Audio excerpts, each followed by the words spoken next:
31명의 공작원들은 혹독한 훈련 과정을 통해 점차 북파 공작원의 면모를 갖춰나가게 됩니다.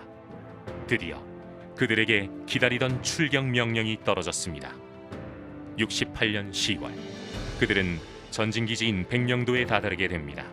압록강 줄기줄기 피어린 저위.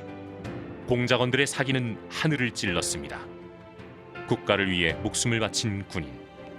역사는 앞으로 그들을 그렇게 기억할 것이라고 그들은 굳건하게 믿었습니다. 하지만 이후 그들은 3년 6개월 동안 실미도의 굴레를 벗어나지 못했습니다. 들어갈 수는 있지만 나올 수 없는 곳. 공작원은 물론 기간병에게도 엄격한 통제가 이루어졌습니다. 그들은 그리워하는 가족에게 편지 한 통 보낼 수 없으며 외출이나 외박조차도 전혀 허용되지 않았습니다. 거기는 라디오도 없고 편지가 무슨 편지가 어딨어요. 그동안 가족들의 마음도 타들어갔습니다. 그때 엄마 아버지는 돌아가셨고요. 그때도 몰랐고요. 그래가지고 느낌이 오빠가 거기에 갔을 거라는 생각이 들고 그때 얼른 TV 좀 켜라. 작은 아버지가 연락이 와가지고 니네 오빠 일 갔다.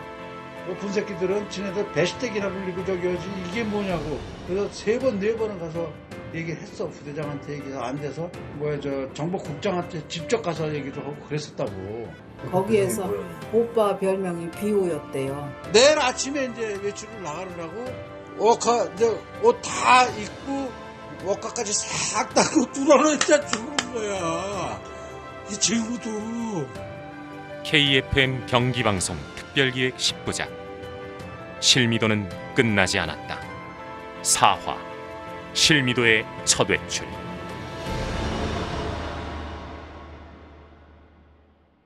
영화 실미도에서 684 부대 이조장 역을 맡았던 배우 강신일입니다. 외딴 섬 실미도에서는 외출과 외박, 휴가, 서신 왕래 등이 불가능했습니다. 그랬던 실미도에서 이례적인 사건이 발생하게 됩니다.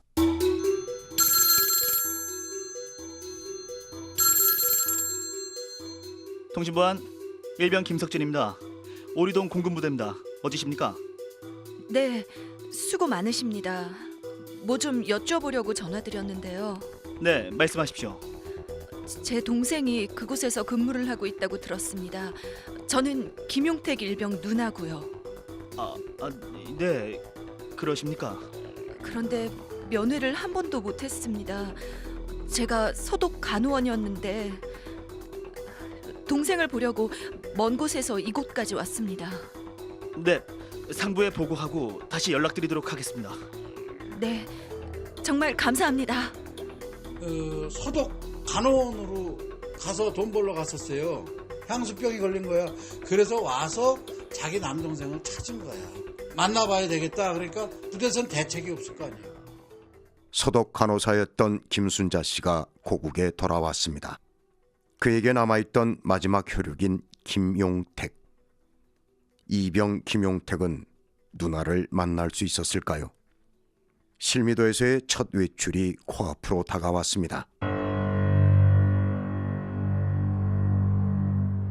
68년 10월 백령도에서 결국 북한으로의 출동 명령을 받지 못하고 실미도로 복귀한 공작원. 하지만 이후 국가는 그들에게 어떠한 명령도 내리지 않았습니다. 국내에서는 중앙정보부장의 교체와 함께 남북 화해 시대가 도래하고 있었습니다.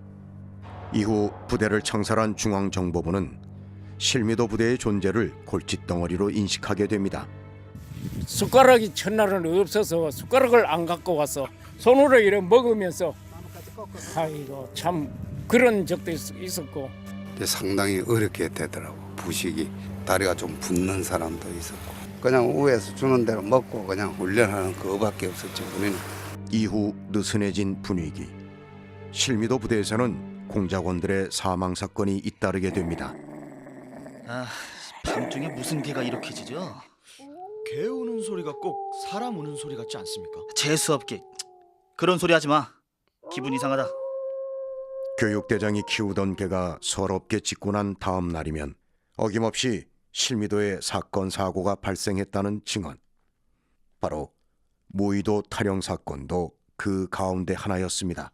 또 3명 탈주해가지고 그 무의국민학교 그 대학유리창을 이제 한 2시간 이상 대치를 했어요. 해다가 이놈들이 욕을 하고 약 올리고 이러고 있었어. 그런데 김희태 씨가 설득을 많이 했어.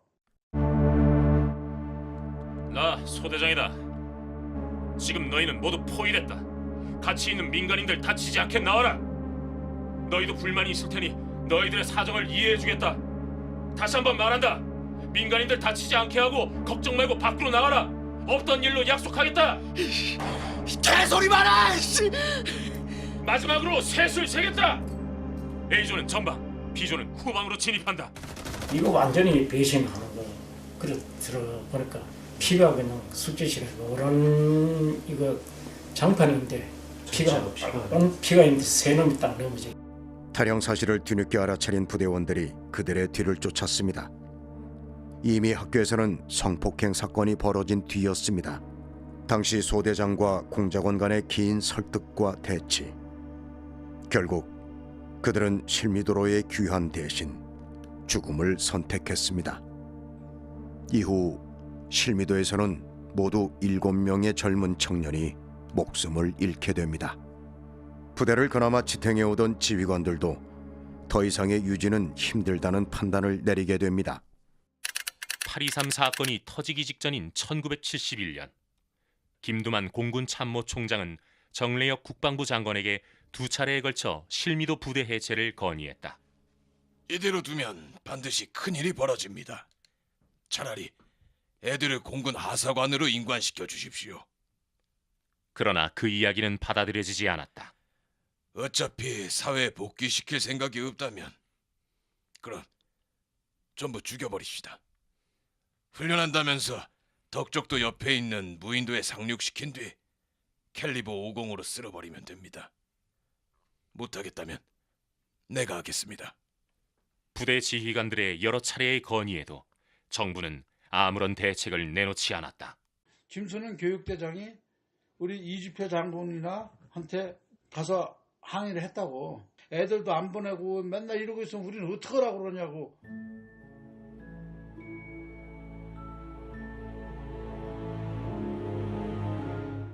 그러던 어느 날 기관병 김용택에게 꿈과 같은 소식이 전해졌습니다. 김하사, 내일 오류동 부대로 다녀와야겠다. 외출이다. 네, 알겠습니다. 그래, 누나가 서독 간호원이라고. 내일 누나가 독일에서 오류동 부대로 자네를 보러 오기로 했다. 가서 누나를 만나보고 오도록. 네, 알겠습니다. 그래. 1971년 8월 22일 실미도 부대 창설 이래 첫 외출 허가였습니다. 이병 김용택은 설레였습니다. 그날은 이상하게도 운이 좋은 밤이었습니다. 하지만 이병 김용택은 밤사이 이어질 자신의 운명은 예견하지 못했습니다. 내일 아침에 이제 외출을 나가느라고 이제 옷 다 입고 옷가까지 싹 닦고 뚫어놓은 진짜 죽은 거야. 이 친구도 그렇게 해서 죽은 친구예요. 그 친구가. 실미도에 남아있던 청년들은 과연 어떠한 운명을 선택하게 될까요? 다음 이 시간에는 실미도를 탈출한 훈련병들의 최후, 역사의 그날로 떠나보겠습니다.